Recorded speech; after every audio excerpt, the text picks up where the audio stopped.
Well, hello. Okay, I want to welcome to Rupert Merson. For all of us passionate about entrepreneurship, Rupert has been an enlightened figure in this school.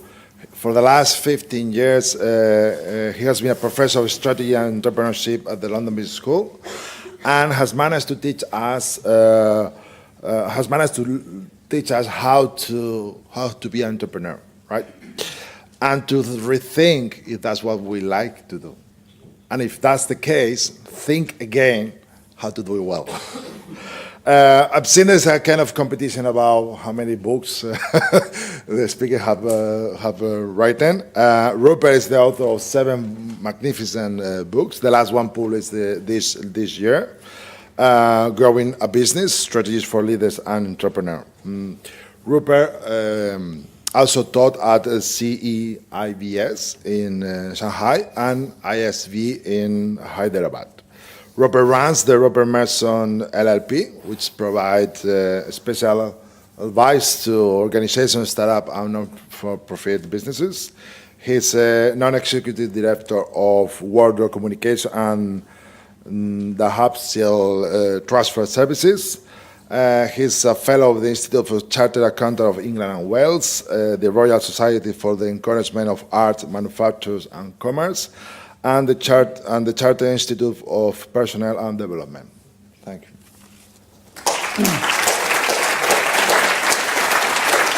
Thank you very much. Let me just check I know what I'm doing here. That brings a mic. Yes, it does. Okay. Good. Excellent. Evening all. I'm conscious that I'm the last thing between drinks and dinner, and some of you would rather be somewhere else. It's always interesting to hear other people describe yourselves. Eduardo, you did a splendid job reading out my CV. How dull it can be. Just giving you my own take on the things that are always missed out. I haven't got a PhD in anything. I'm not an academic. My first degree was in English literature, not in business. I did English literature at 18 because I took the decision that I wasn't going to be good enough to be a concert pianist. My first love was music. I only chose to do accountancy because with a degree in English literature, what else can you do except accountancy? And when I qualified as an accountant, I went on a careers fair and got drunk with the head of human resources and told him the firm recruited idiots because we had idiots doing the recruiting, which is how I got into human resources. You know, so much for long-term career planning. I do a lot of writing, but the things that aren't mentioned when people introduce me, I think, are the more important ones, and they are the subtext of my talk, of course. For me, business is an art, not a science. For me, my most important qualification is my English degree, not my chartered accountancy qualification, useful though it is. And I believe, I'll assert to you, for the sake of challenging a bit of pre-dinner conversation, that too much of our discourse in an institution like this, too much influence in management, is predicated on a prejudice that business is a science. And I'm not saying that it's not, but I think we need to think other thoughts if we're going to be realistic about ourselves. Now I have an unfair advantage. This is where I went to school. Anybody else went to school here? Shakespeare went to school here, that's right. Shakespeare was our most famous old boy. When I played truant with my friends, we used to go to the theatre and stand at the back. At half-time at Hamlet, or the second way through Hamlet, because it had 2 intervals, we used to stand outside and collect tickets from Americans who thought it was the end, yeah, because it's the second interval.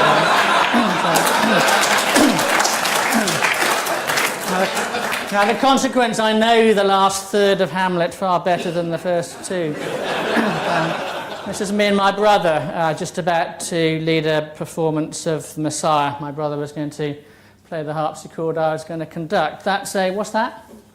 It's a lute, that's right, it's a lute. That's one of my other interests on the side. You should really get your faculty members and work out what really makes them tick, not the stuff that they deliver in the classroom, but the stuff that goes on behind the scenes. That's far more interesting. This is Mintzberg, great writer, of course, Mintzberg, of dubious status as an academic, perhaps, but a lot there to enriches us when we when we read it, I think. Management is above all a practice where art, science and craft meet. Art, science and craft meet.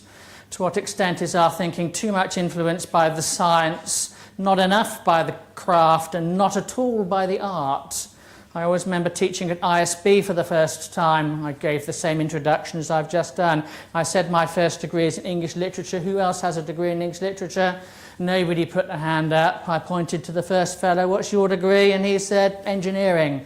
Oh, how many rest of you have got a degree in engineering? And the whole bloody room puts their arm up. They're all engineers in a classroom in India, which is fine, of course, but it just makes one wonder what we're missing out in our intellectual background, if that's the prejudice that we take to our discussions. Those of you who've worked with me in the classroom will know that when I'm working with numbers, it's the stories that matter, the stories behind the numbers, the stories that the directors are trying to tell, the stories that the directors are trying to hide, the stories about the future that's yet to be written. It's the stories that matter, not the numbers. Don't give me schedules of ratio analysis. It's the stories that matter, and stories are a literary construct. They're not a scientific one. And when we're reading stories, when we're interpreting them, it helps if we're subjective as well as objective. It helps if we imagine as well as analyse. It helps if we synthesise as well as analyse at all. And there are always morals to every story, and in entrepreneurship there are stories and morals as well, of course. We've got to believe the stories when they come out, and too often we're inclined not to believe the stories, particularly if we can create a form of analysis that persuades us that we are right and the numbers are wrong. So in my experience of business people, entrepreneurs in particular, they're always only too prepared not to believe their story. Case studies. We've all worked with case studies in our degrees, and many of us have been told by our professors to treat case studies in effect like scientific documents. Case studies are sources of data. We should only use the data that we're given to us, which to me, as an artist, sounds like a load of codswallop. You know, you don't want to put the flesh on the bones of the protagonists. Imagine what they really think. Read between the lines. Fill in the gaps with imagination. You know that in 13 pages or even 25 pages of a long case, you haven't been told enough. You've got to fill out the rest. What are you going to say when you get a real business problem that happens to sit on a paper that you did at business school, and when you get a question that you don't know the answer to, you're going to say, oh, that didn't come up as part of my MBA or my Sloan program? No, of course not. You're going to exercise your imagination. That's what we do in the real world. It's what we should do with case studies. It's what we do with business papers as well. We need to treat this as an art, not as a science. We have a mic around the room, don't we? Where are our handheld mics, please? We've got some handheld mics. Little play here. You can see it's a very short play, but it says a lot about the relationship between business and the art. Sir, you can play Ned Allen. Or you take your pick then, Francesca, who you give Ned Allen to. Oh, Ned Allen. Welcome, Ned Allen. We also need, I think, a Fennyman. We've only got one mic, have we? Got one here for Fennyman, please. Okay, Ned Allen, off you go. Who are you? He doesn't know who he is. Look, I can tell you're a scientist. This is a play. You know, but never mind. You're giving your lines on the screen. Okay. Forgive him. He's new to this game. Let's start again, yeah? Who are you? Now, look, I think you can put the contempt into your voice. He doesn't even know that this is the play. So contempt, please. Who are you? Who are you? I'm Gassan.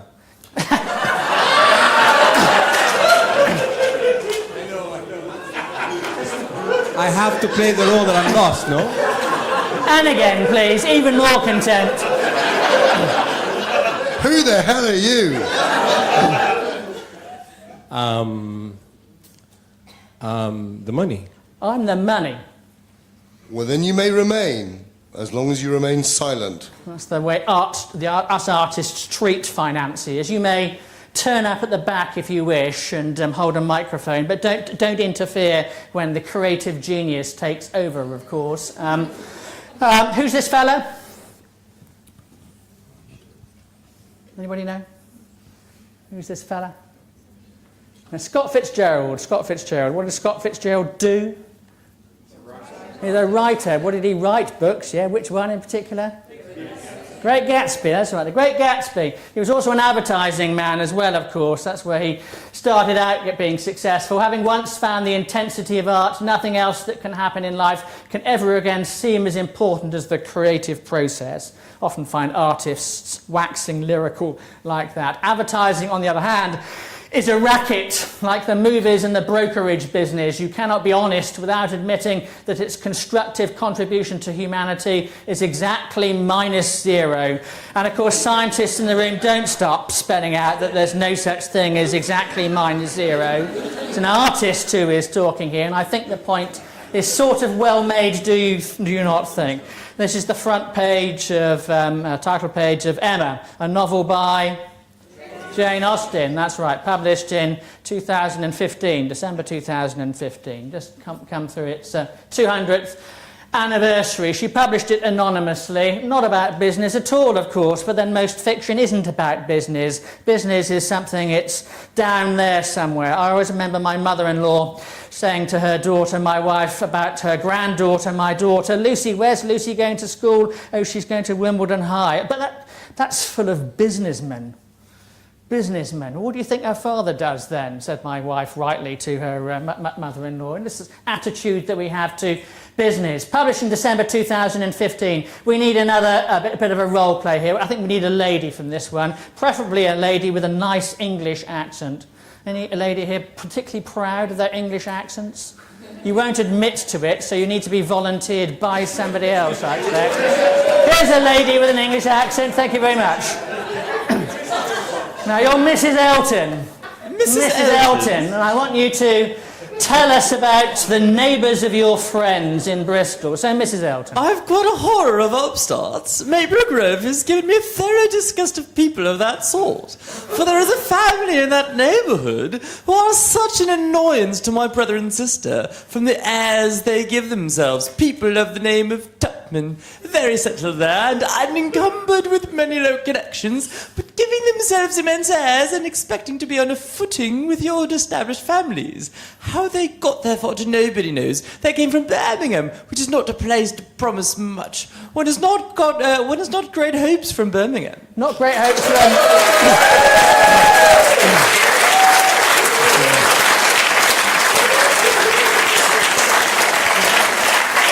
I've done this talk 2 times now, or versions of it. I've never had a Mrs. Elton of that quality before. Thank you very much.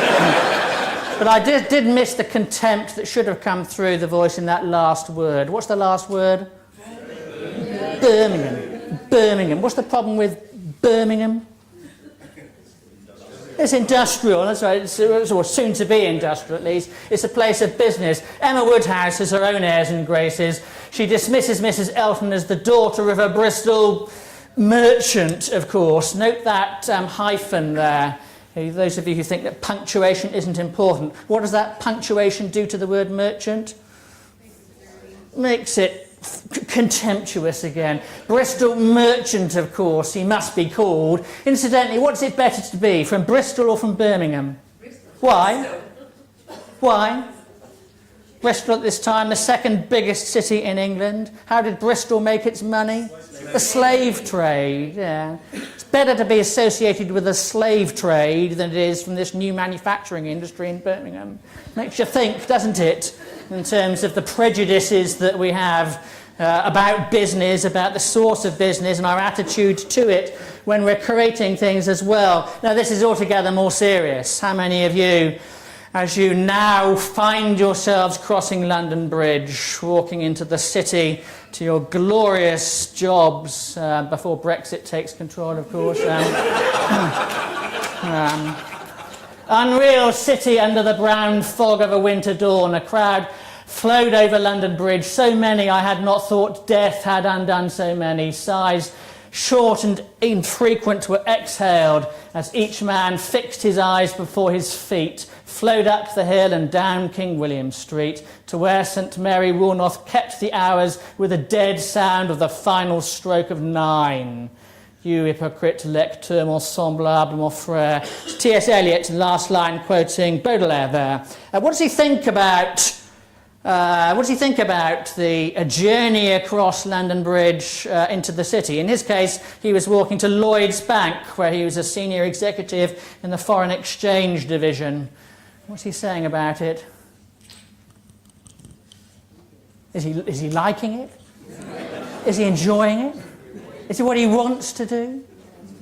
Maybe, or maybe not. Maybe the truth is in this line at the bottom here, you hypocrite lecteur. What's he saying? Mon semblable, what does that mean? Like me, my double. This is you, you're like me, you're my double. And like me, what are you? You're a hypocrite, you're a bloody hypocrite. Truth is, Eliot loved working in the City of London. He loved working at Lloyd's Bank. Well paid, good job. And what did it enable him to do in the evening? Write poems that nobody could understand, let alone read. That's an ideal magic there, of course. Let's flip our focus here. I hear this several times. I heard it several times in internal meetings, which I don't have to attend much at the business school. But as social scientists, we at the business school know that. As social scientists, and I think social science is an oxymoron. The two words contradict each other.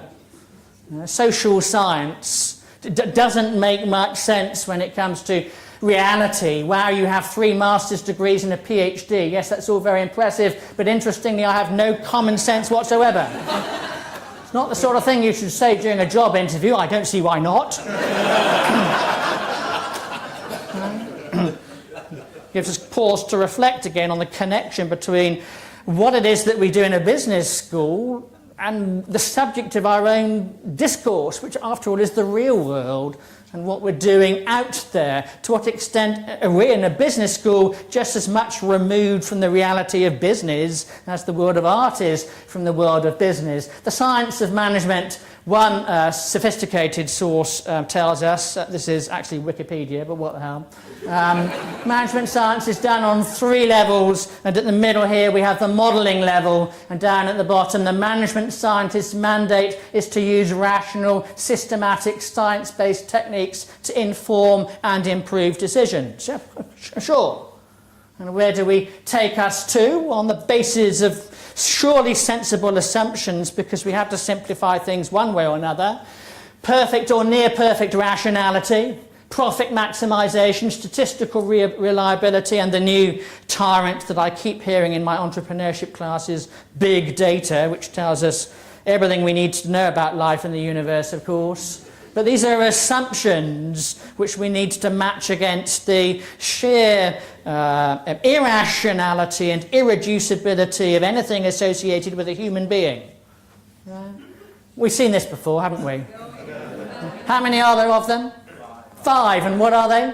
They're forces. That's right. 5 forces. Now we can apply these in the classroom. Has anybody tried to apply this to ourselves in reality? Has anybody? Well, you try it. Just start with a simple question to start off with. What industry are you in? It's easy to define what industry you are in. Who are your competitors? How many of your competitors are also your suppliers? How many of your suppliers are also your customers? How many of you in several industries at once? Because that's the complexity of the real world, of course. Now, criticising Porter is easy to do on a stage late on a Saturday evening. Let's not knock him. He's a talented, intelligent, informed guy who's influenced our discourse significantly. A lot of people with academic credibility that I have not got have attempted to put up different sorts of challenges. Brandenburg and Nailberger's book Co-opetition, associating business discourse with game theory, of course, come up with a little framework that looks no doubt deliberately quite similar to 5 forces. As a way of challenging some conceptions here, attempts to make it more complicated with the notion of the complementer. Or maybe there is something in art that takes us in a similar direction that is more interesting. This is a musical score. For those of you who like musical scores, I've got the real one here, so you can thumb it over. It's a big score, as you can see. It only lasts a few minutes, this piece of music. but it's famous for two reasons. The first reason is that it's a 40-part motet. It's got 40 parts to it. What's the second reason why it's famous? Because it provided the soundtrack to 50 Shades of Grey, which of course is, why you have all heard it. Let me see if I can just press the button on the bottom left-hand corner. If I can't, we can't hear it, but if we can...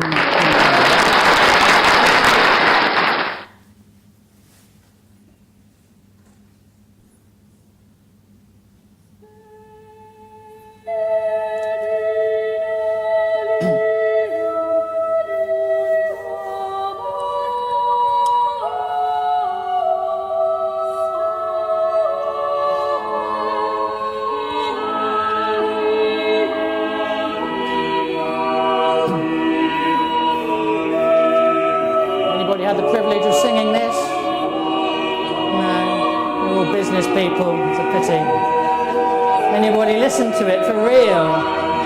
Yeah? Listened it to real in the theatre. You can't get the effect on stereo, but you can see it in the music if you look.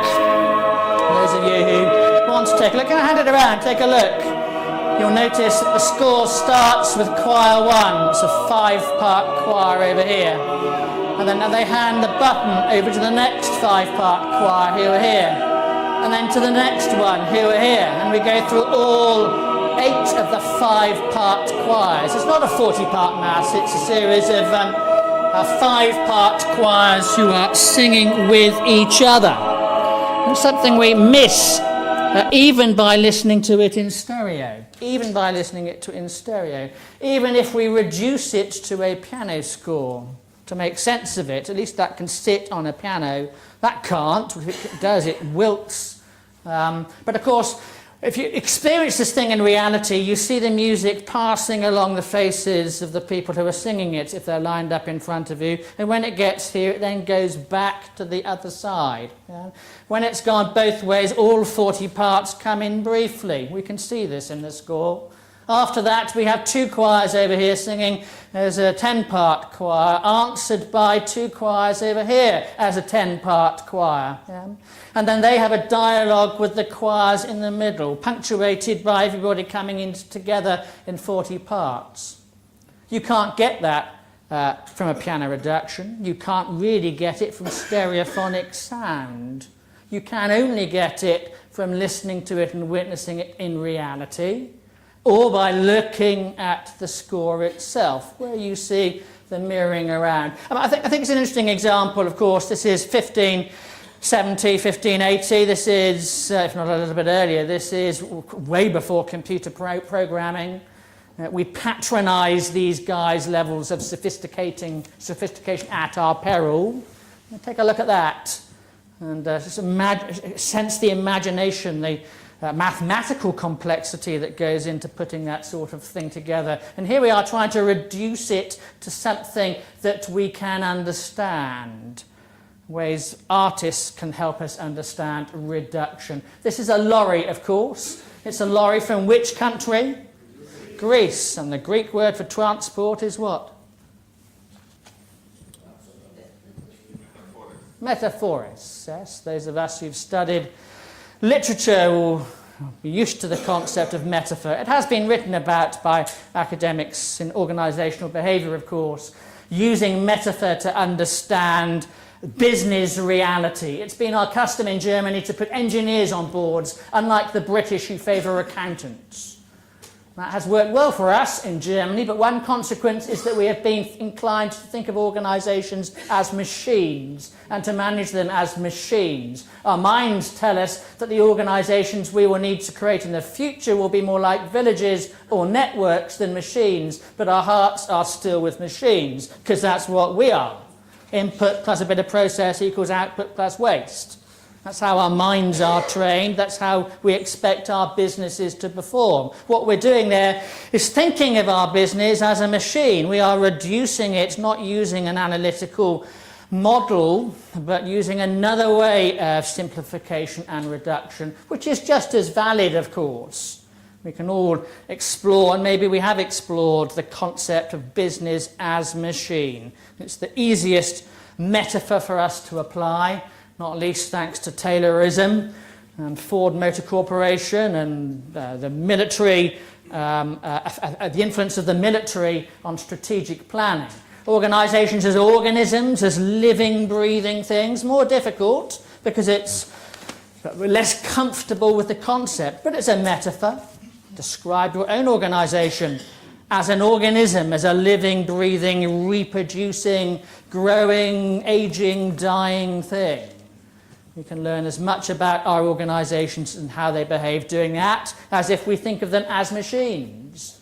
Organisms imply a degree of chaos and complexity and lack of control. Can you work well without supervision? Yes, I thrive on vague objectives and a complete lack of recognition for my contribution. This guy obviously works in a business school. Yeah. Can you handle criticism? I'm not too proud to say it excites me. Talking of organisations as organisms is all very well, but in the real world we do have to control and manage these things. Matrix management, which of course we're all familiar with, is an attempt, I would suggest, at taking the discipline of the machine and applying it to the complexity of reality and forcing those guys in the middle with 2 or 3 bosses to have the debate in their own head that is difficult to reduce to the simple hierarchical dictates of a simple hierarchical structure. It's a way of thinking about things from a different perspective. Take it a bit further. What about an organisation as a brain? Not just an organism, but a part of an organism. That part of the organism that's responsible for thinking. Part of an organisation that's still very difficult to understand. We know little about brains, how they really work. We know a lot more now than we did even 10 years ago. But this is still a mysterious art for most of us, of course. But as we increasingly moved into a interconnected world, I suggest to you that a brain is going to be a better analogy for appreciating or reducing ourselves to a simplistic way that we can understand ourselves than maybe some of the other metaphors, where the boundaries between organisations begin to blur, where big is no longer beautiful, where small organisations and their associations with different individuals and organisations can matter more. The rise of the knowledge management phenomenon as well, of course, where the mechanical has to make room for the human. You won't be familiar with these 2 schools, or maybe you will.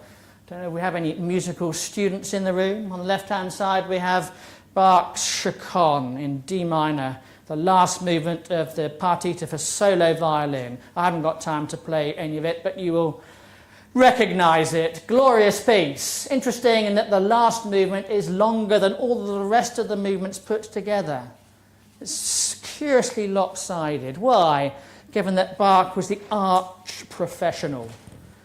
Took his music very seriously.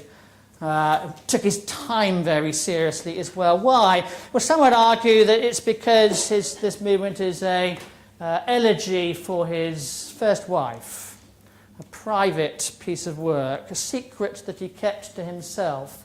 And if we look at his seemingly mechanical pieces, we can see these secrets are kept to themselves. This right-hand side is the Art of Fugue, the last movement, Contrapunctus 14.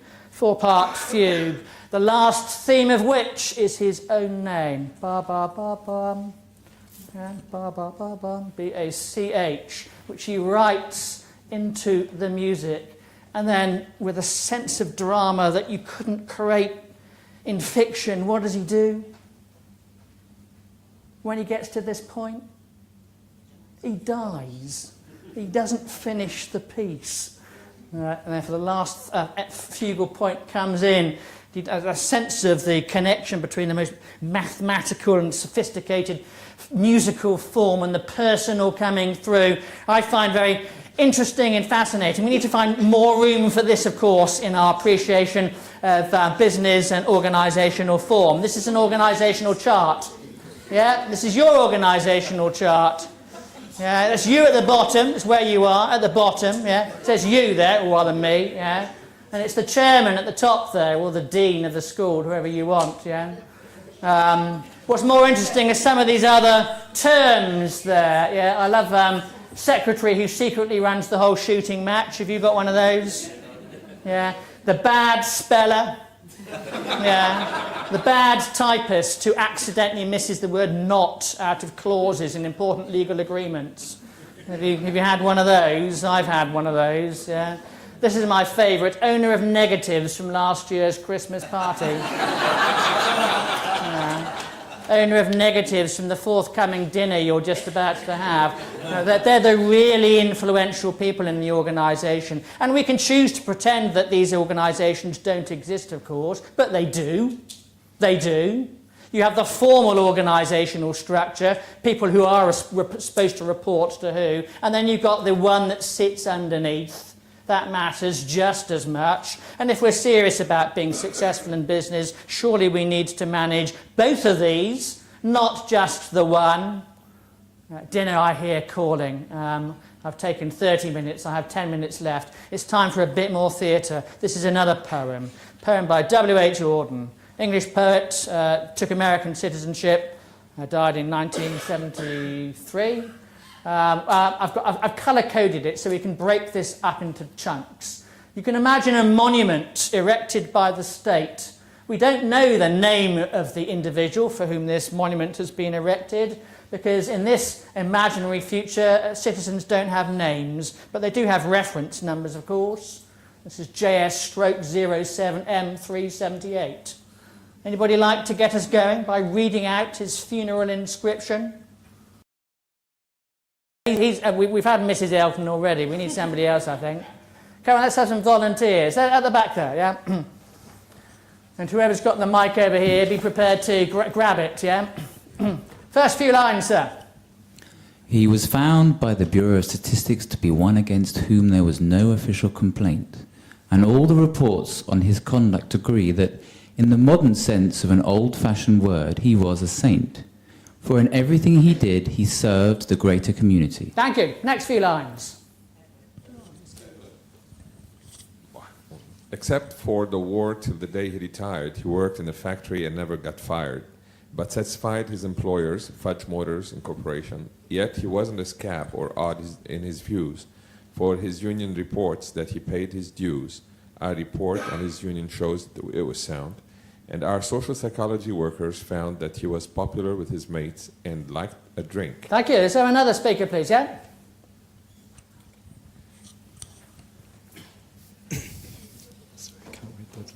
The press are convinced that he bought a paper every day and that his reactions to advertisements were normal in every way.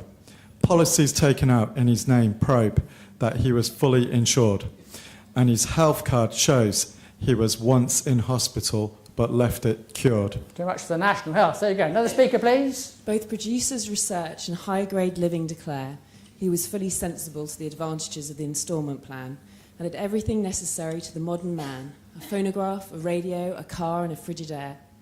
Our researchers into public opinion are content that he held the proper opinions for the time of year. When there was peace, he was for peace. When there was war, he went. And somebody to finish it off from over here, please. Yeah? Oh. Yeah. Okay. He was married and added 5 children to the population, which our eugenist says was the right number for a parent of his generation. And our teachers report that he never interfered with their education. Was he free? Was he happy? The question is absurd. Had anything been wrong, we should certainly have heard. Yeah, we would have certainly have heard, because our sophisticated sources of analysis would have picked it up, wouldn't it? Analysis always matter, doesn't it? We never miss out on the things by our attempts to generalise and reduce people to stereotypes or put them into boxes, do we? Well, we can think about these things, of course, as we continue to consider our employees and maybe ourselves as replaceable components in a mechanised construct called a machine, of course. And maybe this gives us pause for thought about you and your careers. Let's talk about one set of individuals in particular. I tried to dispel my negativity by drawing up a life plan. Work, work, work, retire, die. Okay? This is about as simple a reduction as we can get. But another line I quite liked when I was reading The Guardian, actually, I'm sorry to say, the other day. Take your work seriously, but improvise your career. I don't know how many of you are still worried about the fact that you don't know what you're going to do for the next 35 years on this planet. That you can't go home to your mother and say, I don't know what I'm going to be doing in 5 years' time. That I haven't got a career plan. Well, I would say rejoice, celebrate, welcome to the real world, of course, where we need to recognise that we have so much going for us, so much talent, capability, opportunity.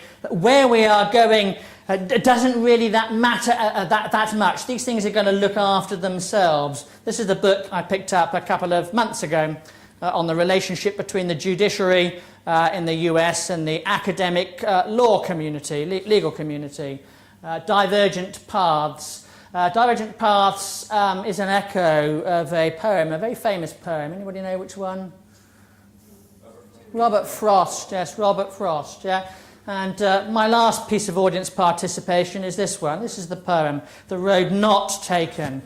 We need somebody to read this one for us, don't we? Any volunteers? Yeah, volunteer right at the back there. Have you got a mic? Yeah, give our friend a mic at the back. Small. Two roads diverge in a yellow wood, and sorry I could not travel both. And be one traveller, long I stood, and looked down one as far as I could, to where it bent in the undergrowth. Then looked the other as just as fair, and having perhaps the better claim, because it was grassy and wanted wear, though as for that, the passing there had warned them really about the same. And both that morning equally lay in leaves, no step, and trodden black. Oh, I kept the first for another day, yet knowing how way leads on to way, I doubted if I should ever come back. I shall be telling this with a sigh. Somewhere ages and ages hence, two roads diverged in a wood, and I took the one less traveled by, and that has made all the difference. Interesting. What's this poem? Make a difference in your life. Is that what he's saying? Yes? No? What's he saying?